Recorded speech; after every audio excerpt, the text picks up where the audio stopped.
Este programa es producido por la Maestría en Finanzas y Derecho Corporativo y los programas en Derecho Corporativo de ESAN. LegalCast. Conversaciones sobre las últimas noticias y normas del derecho tributario, corporativo, digital, administrativo y laboral, con destacados expertos del sector en el Perú.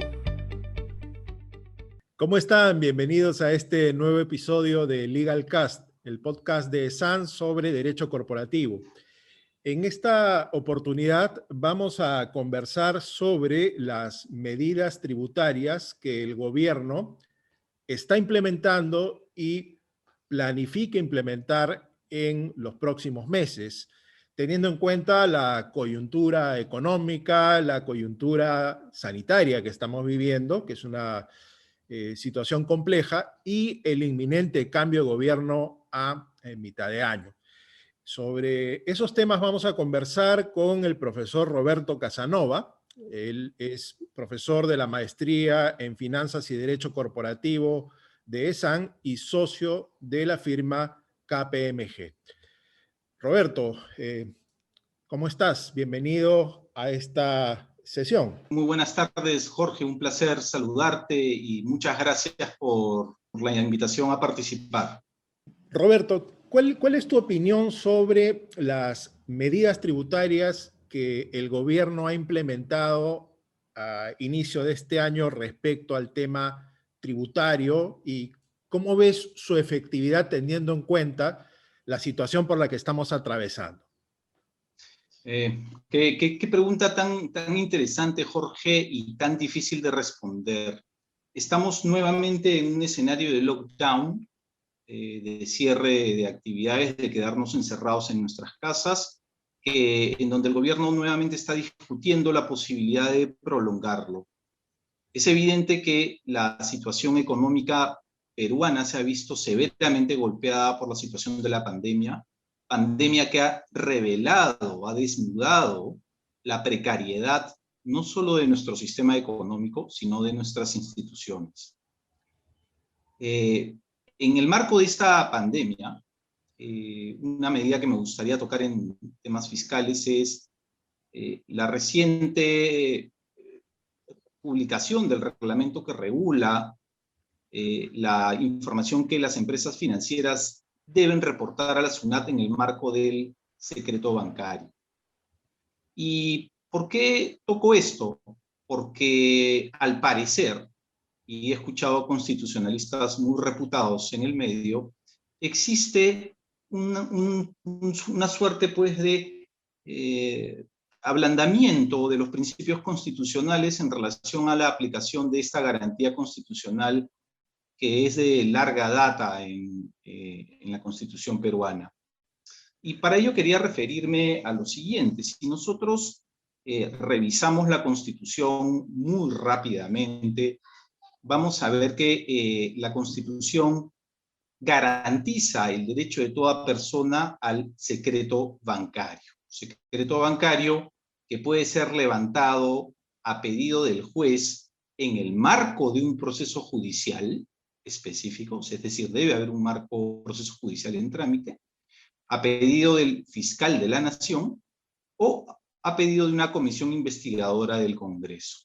Sin embargo, se ha modificado la ley orgánica del sistema financiero y se ha flexibilizado el acceso a esta información, obligando de alguna manera a las instituciones financieras a tener que reportar bajo la periodicidad que finalmente termina estableciendo la administración tributaria, aquella información de los titulares de cuentas bancarias hasta cierto monto por operaciones calificadas como pasivas. Y se ha establecido esto, en mi opinión, a rajatabla y prescindiendo de la expresa limitación constitucional que solo habilita el levantamiento del secreto bancario bajo esos tres supuestos. Y se establece la obligación de reportar periódicamente por parte de las entidades del sistema financiero a aquellas cuentas cuyos saldos superen o sean superiores a las 7 UITs. Aunque primero dijeron 10.000 soles, luego levantaron el monto a las 7 UITs. Y esto me llama poderosamente la atención porque la norma parecería estar pensada en aquellos contribuyentes cautivos, titulares de rentas o generadores de rentas de quinta y cuarta categoría. Y algo que me preocupa sobremanera es que, si bien es cierto, existe una disposición que obliga a las empresas del sistema financiero a reportar esta información de manera periódica, y me refiero al decreto legislativo 1434, lo cierto es que bien leída esta norma, aún con sus tremendos defectos de técnica legislativa, establece que la facultad de brindar esta información se da solo bajo dos supuestos. Y uno de los supuestos exige que la SUNAT esté ejerciendo la función fiscalizadora para combatir la evasión y elusión tributarias.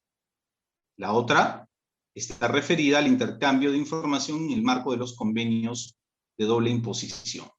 Y entonces, ¿cómo es que, si este decreto legislativo autoriza el suministrar la información en el marco de los convenios de doble imposición y en el marco del ejercicio de la función fiscalizadora de la SUNAT, cómo es que a partir de esta norma se establece la obligación periódica de reportar el monto de las operaciones pasivas? Que no cabe duda, en mi opinión, que hay que combatir la evasión y la elusión fiscal por todos los medios. La pandemia no ha hecho sino más que corroborar lo precario del sistema tributario en su totalidad.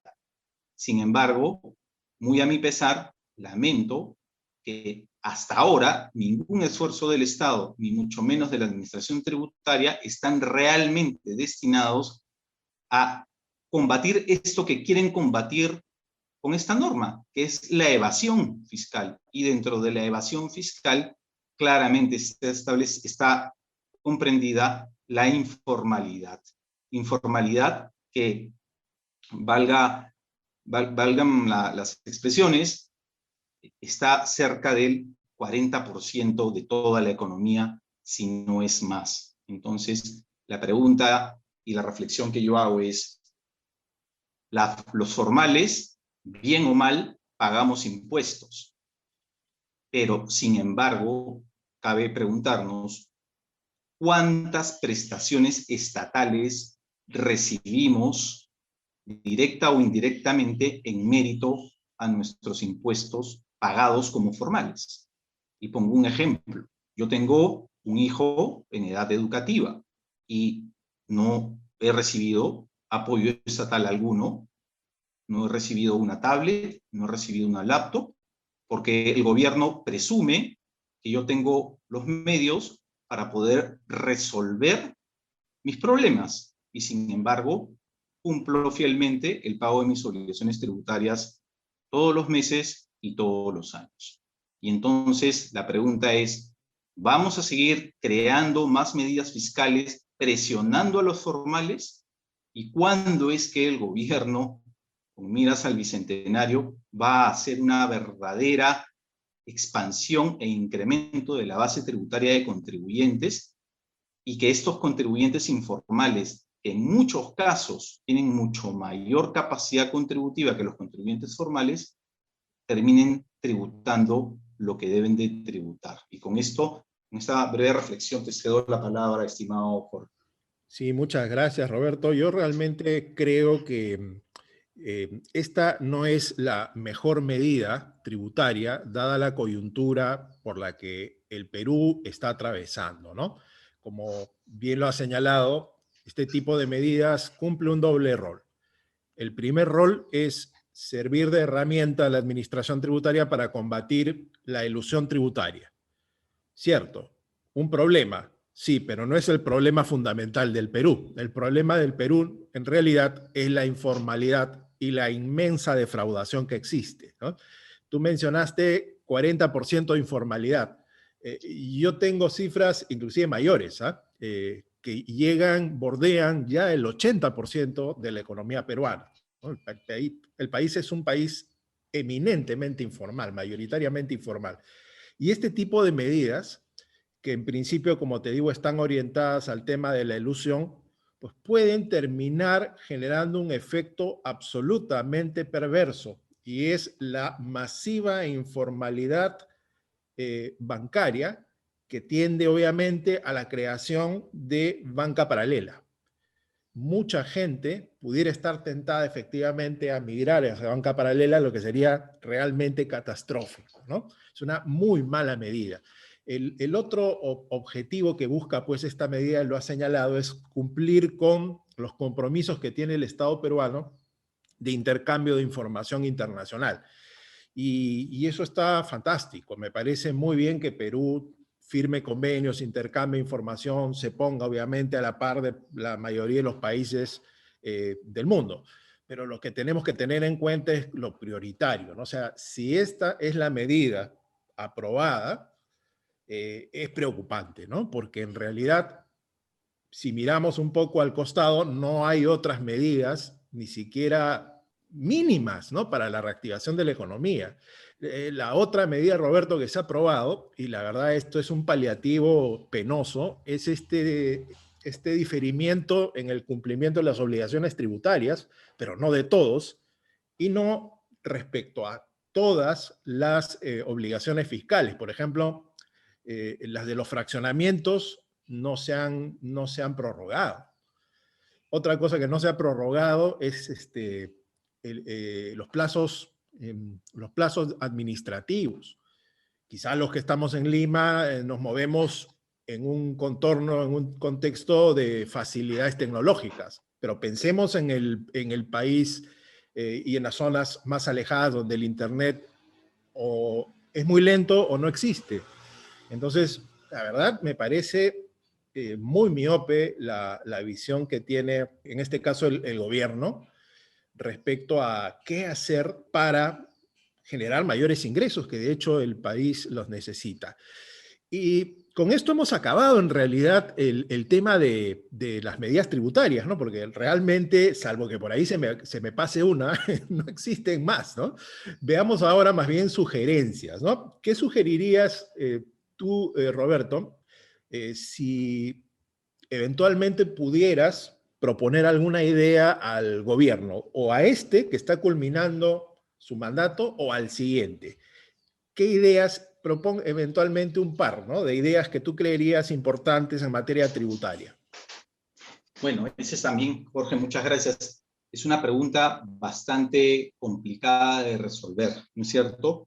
Digamos, yo te he escuchado con terror y me ha venido un flashback de recordar la banca paralela, aunque en esa época era bastante chico, pero recuerdo CLAE y Refisa, en donde mis padres perdieron el 100% de los ahorros de toda su vida.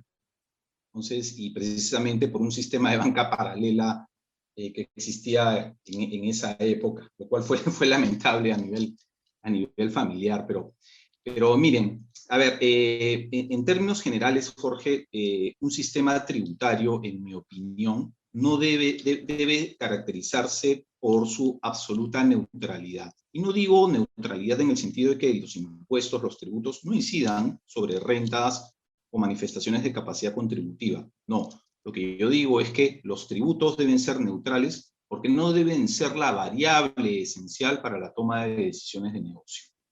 Donde los tributos se vuelven una variable en la toma de decisiones de negocio es porque los tributos están siendo totalmente ineficientes en términos de carga fiscal. Y entonces, uno de los elementos importantes que mira cualquier inversionista, en especial el extranjero, es la tasa de retorno de los rendimientos generados en cualquier jurisdicción, midiendo varias variables. Una de ellas, y por qué no, una de las más importantes, más allá del marco institucional, el poder judicial, el riesgo país, etcétera, es la tasa impositiva, es decir, los impuestos. Y entonces los impuestos, lejos de ser o generar una sobrecarga que reduzca el rendimiento de las inversiones, haciendo que las jurisdicciones vecinas sean mucho más atractivas, deberían ser impuestos mucho más justos, mucho más técnicos. Si nosotros vemos en general el 80 o 95% de los reparos que que se generan a nivel de o con motivo de la fiscalización de la administración tributaria de los contribuyentes formales, este 95% de reparos tiene un carácter meramente formal. Y en consecuencia se está discutiendo sobre años y durante años temas formales y no temas de fondo. Temas que hacen que la carga efectiva, la tasa efectiva del impuesto a la renta en especial, sea tremendamente más grande. Tenemos casos en donde la administración tributaria repara la deducción de intangibles porque considera que el intangible está pegado a una máquina y en consecuencia es máquina, y en consecuencia no se amortiza si no se deprecia. Y como no lo tienes contabilizado, pues simplemente perdiste la depreciación, perdiste la posibilidad de recuperar la inversión. Son ese tipo de cosas, ese tipo de reparos antitécnicos los que deberían dejar de hacerse a partir, en mi opinión, de una reestructuración de los impuestos y sobre todo de una capacitación de los cuadros a nivel de administración tributaria. La administración tributaria ya hace años que ha perdido capacidad operativa porque precisamente no invierte en esto. Y yo recuerdo algo que cuando me tocó trabajar en la administración tributaria hace muchos años estábamos trabajando en la oficina zonal Huacho, recuerdo, y teníamos 4 camionetas doble cabina, Nissan Frontier nuevecitas, 4x4, para hacer operativos de control móvil. Pues te comento, Jorge, que tuvimos que devolver 2 porque se estaban oxidando. ¿Y por qué se estaban oxidando? Porque teníamos las camionetas, pero no teníamos el presupuesto para contratar a los choferes. Y cuando nos quisieron hacer choferes a nosotros, nos dijeron que si chocábamos la camioneta, éramos responsables de la reparación de la misma. Comprenderás que nadie en esa circunstancia dentro de la administración tributaria quiso agarrar las camionetas. Entonces, son ese tipo de decisiones operativas que, aunadas a un sistema fiscal que, si bien es cierto, en mi opinión, está sólidamente construido, pero que podría ser aplicado con mucho mayor justicia e inteligencia, deberíamos tener un sistema tributario que fomente poderosamente la inversión privada nacional y externa, y para ello bastaría con mirar las jurisdicciones vecinas, ¿no? No solo hay que mirar las jurisdicciones vecinas para decir, no, pero en Colombia sí entregan la información del secreto bancario los bancos a la administración tributaria, sino también hay que mirar a las otras jurisdicciones vecinas para ver si es que realmente somos un país competitivo en términos fiscales que atraiga la inversión. Sí, en efecto, Roberto. O sea, lo que tenemos que hacer es, si vamos a mirar lo que el mundo está haciendo, miremos en principio a los países que se parecen más a nosotros. Si nosotros miramos a Europa, la realidad europea es distinta, ¿no? En Europa se pueden dar el lujo de bajar tasas impositivas, de generar exenciones a cierto sector de la economía, porque obviamente la realidad de sus arcas fiscales es distinta. En Latinoamérica la situación es obviamente mucho más discreta en cuanto a riqueza, ¿no? Pensar que imponer un impuesto a la riqueza en una situación donde la mayoría son pobres, pues es realmente un sinsentido. Y yo veía, pensando sobre todo en ideas que puedan servir al Estado para tener mayores recursos y sobre todo hacer frente a la situación inmediata, ¿no? Es qué están haciendo otros países, ¿no? Y te pongo para comentario 2 ejemplos, ¿no? El ejemplo de Colombia y el ejemplo de Chile. ¿Qué podríamos nosotros eventualmente hacer dejando de copiar a los esquemas continentales europeos y mirando más a nuestros vecinos? Miren, una idea, por ejemplo, que tiene Colombia, y me parece bastante interesante, es la de plantear a los contribuyentes, básicamente empresas, que cubran sus deudas tributarias a través de vacunas, o sea, aportando eventualmente, liberando en este caso la importación, la comercialización de vacunas, tema que en Perú tendría obviamente que ser así, porque el Estado está en ese caso monopolizando este tema, para que las empresas, grandes empresas, puedan efectivamente ayudar con esa labor de lograr cerrar contrataciones con los productores de vacunas y poder obviamente pagar sus tributos a través de la entrega de dosis de vacunas específicas, ¿no? Obviamente dentro de un proceso reglado, donde las vacunas sean expresamente las seleccionadas por el Estado de acuerdo a la política de Estado, ¿no? ¿Esto es posible en el Perú? Pero pues, obviamente que sí, ¿no? Como tú muy bien lo sabes, el propio Código Tributario permite que el contribuyente pueda pagar en situaciones muy excepcionales en especie, ¿no? Y esto está demostrado, en el caso peruano está demostrado que muy eficiente el Estado en el logro de las vacunas, pues no ha sido, ¿no? Creo que somos unos países que hemos logrado la menor capacidad de contratación de vacunas, ¿no? Lo otro podría ser el oxígeno, ¿no? O sea, dar algún tipo de incentivo para que las empresas puedan eventualmente aportar o construir o donar generadores de oxígeno o eventualmente equipos que produzcan oxígeno, ¿no? Que es algo que en este momento el Perú pues, definitivamente está en carestía, ¿no? El oxígeno, y lo vemos, les debe haber pasado a los que nos escuchan, que tenemos familiares, gente conocida que está pues atravesando serias situaciones y no encuentran el oxígeno. Entonces, ahí la parte tributaria podría actuar, ¿no? O sea, el Estado podría pedir una ayuda a las empresas por la vía, obviamente, de los tributos, ¿no? Y sería, obviamente, eficiente. Esto del oxígeno no lo hace Colombia, ¿no? Sí, claro, y lo has dicho bien, ¿no? O sea, no tiene por qué tenerse el temor en este caso de la participación del sector privado. El sector privado debe ser usado por el Estado en este tipo de circunstancias como un aliado. Y si se tiene que usar para fiscalidad, que se use, ¿no? Por ejemplo, estableciendo algún tipo de régimen tributario para las empresas que no solo importen las vacunas, sino que las donen, ¿no? Permitiendo efectivamente un crédito tributario, pero para eso se necesita inteligencia, para eso se necesita apertura. Y obviamente no es lo que últimamente hemos estado teniendo, ¿no? Esperemos realmente, y quiero ser optimista, que elijamos bien y tengamos pues una suerte distinta en los siguientes 5 años. Bueno, muchas gracias, Roberto. Ha sido una muy productiva conversación. Con esto me despido. Hasta un nuevo episodio de LegalCast. Muchas gracias, Jorge. Cuídense mucho, que estén todos muy bien. Gracias, hasta luego. LegalCast. Conversaciones sobre las últimas noticias y normas del derecho tributario, corporativo, digital, administrativo y laboral, con destacados expertos del sector en el Perú.